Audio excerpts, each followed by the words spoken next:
Maghahain po yata ng formal na resolusyon si Senator Amy para ito imbestigahan ng Senado.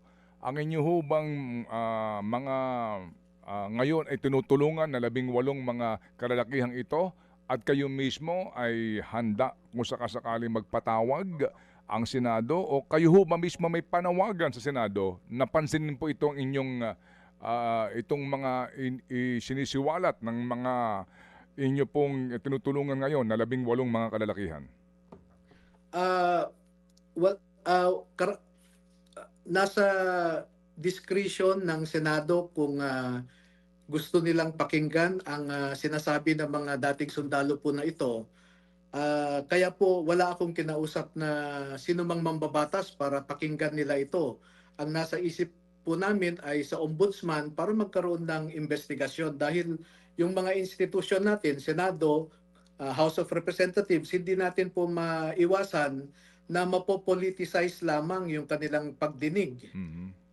Opo. At kung ako lang po ang kung masusunod ang aking suggestion, ay pabayaan natin yung Office of the Ombudsman. Pero as I said, we cannot restrain any legislator from moving na ang kanilang chamber ay dinggin o imbestigahan ang sinasabi ng mga dating sundalo na ito. So, sa pagpunta po sa ombudsman, kayo po ba ang magiging complainant dito? Naka-attach lang itong pinagsamang sinumpaang salaysay? Paano po ang magiging ano po ninyo, pagdulog sa ombudsman?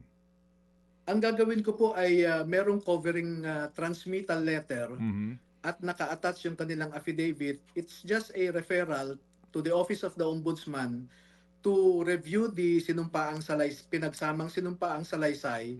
At kung yung opisina na yan ay nakikita nilang kailangang magkaroon ng investigation further, ay magpa-participate po yung mga pumirma sa kanilang affidavit. Opo. So yun po ang sadya lang natin sa Ombudsman.